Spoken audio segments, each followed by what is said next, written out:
My father hasn't left the basement in 2 months. I now know the horrifying reason why. After my mom died, my dad would spend hours in his room rotting away in his bed. Then it progressed to what he started doing in the basement. Trying to talk to him was useless, but looking back, I wish I tried to help him before he slipped into insanity. The first time I saw my dad slip down into the basement was when he was carrying a notebook and a mannequin. I tried questioning him about it, but the only response I received was a half mumble before he shut the door behind him. I shrugged it off, as I assumed he was finally embracing a hobby to cope, but I began thinking otherwise really fast. When a few days passed without seeing him emerge, I knew something was going on. I tried opening the door, but it was locked. No matter how much I knocked or even called his cell, he completely ignored me. Eventually, my brain started making assumptions about what was really going on down there. About a month into him being isolated, I started to wake up to him screaming as if he were being tortured long into the night. I knew at that point that he was completely losing his mind.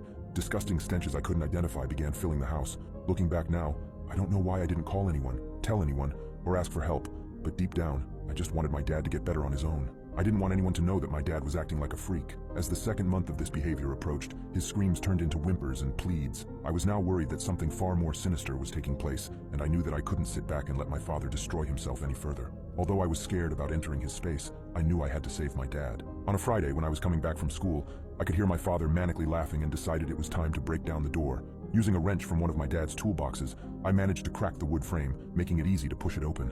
The second I did, a disgusting whiff of what I could only guess was rotting flesh wafted heavily into my face. I feared for the worst as I began making my way down the stairs. There was only one light on, and it was a small lamp in the corner that was barely illuminating its surroundings. The surroundings included the mannequin, now looking more strange than it ever did, tools scattered on the floor, and my father hunched over in the corner. For a second, I felt a little bit of relief since it looked like this was all just an arts and crafts project, but my gut knew that there was something else going on. "Dad?" I finally said it after the longest few seconds of my life. My father began to slowly turn his body towards me, or at least what was left of it.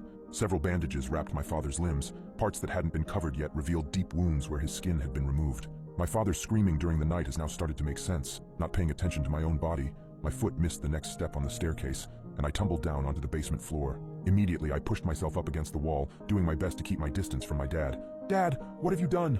My dad grinned wide to reveal that not only did he have missing patches of skin, but he also had missing teeth. I stared past him and back at the mannequin and quickly realized where my dad's skin and teeth had gone.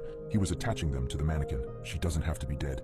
My father's voice was hoarse and rough. "Using my own skin, there's enough to share. There's enough for your mom. She doesn't have to be gone." The stench was now causing my stomach to stir, and I had to concentrate to not throw up. "No, Dad, she's gone. You have to let her go. You have to move on." My dad's smile faded. "That's what you think. That's what you want, isn't it?" My dad began standing up, pieces of flesh dripping off of him as he did. I could now see his body in full, looking like a half-decayed skeleton. "You came just in time, daughter.